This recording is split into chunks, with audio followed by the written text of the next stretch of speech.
I am just constantly reminded that the romanticization of mental illness has gotten to a point of no return. Like, I genuinely think it might be worse now than it was in the early to mid 2010s, like Tumblr era. Because on days like today, I will see a take that is just so out of touch that I like need to log off and decompress afterwards. Today, I saw this tweet from someone saying that bed rotting is a privilege, but we're not ready to talk about it. 19,000 people agreed with this idiotic take.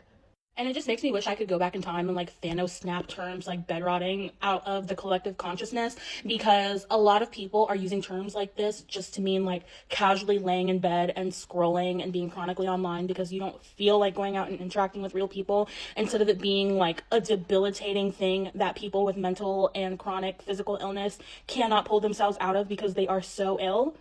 And I don't always like to use the term lazy because I go back and forth on whether or not I think laziness is even really a thing, or if it's just people struggling with like mental health or executive dysfunction or whatever the case may be. But I feel like a lot of people are just genuinely being lazy and then categorizing it as bed rotting when that's not really what it should be used for.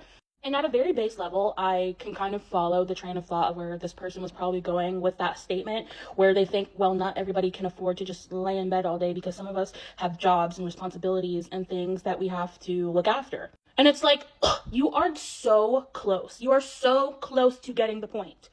And it's like, do you think that people who are bedridden due to the severity of their mental or physical illness also don't have bills and responsibilities and things that they also have to take care of? There is nothing privileged about the circumstance of needing to sustain yourself and physically and mentally not being able to do so because you are so ill. And there are people who are extremely fortunate that they live at home with their parents, or they live with a partner or a spouse who is able to take care of them financially or like physically help them with things that they need to do. But that is not the case for most people. Like, I am a living example of that. Like, I am somebody who struggles with extremely debilitating mental and physical health issues, but I live by myself. I'm financially independent. Like, I don't have anybody else that I can rely on for like financial support or anything like that. And my health issues have gotten so bad to the point where I quite literally cannot work. Like, I got a full-time job earlier this year because I needed it to support myself. And I've been on disability leave ever since May because I physically cannot get out of bed pretty much every single day. Sometimes there will be an errand that I need to leave the house in order to complete, and there will be a week or 2 weeks or 3 weeks that go by without me completing that task because I physically cannot get out of bed.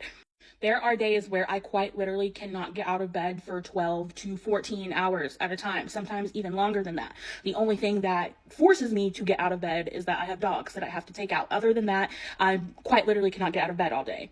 There is nothing privileged about the fact that I am very close to the possibility of either being fired from my job or having to quit my job because I am so mentally ill that I cannot get out of bed in order to go back to work. There is a reason why there's such a strong correlation between poverty and mental illness. There's a reason why you see so many crowd funds from mentally or physically ill people circulating of them trying to get financial help because they quite literally cannot get out of bed to take care of themselves. That's why I absolutely despise that bed rotting has just gotten turned into this term where it's people who just don't feel like doing anything because they want to sit on social media all day and not actually put any effort into going out and interacting with people whenever they 100% have the capacity and ability to do so. Like, you are not rotting in bed, you are resting in bed, you're relaxing in bed, you're being lazy in bed.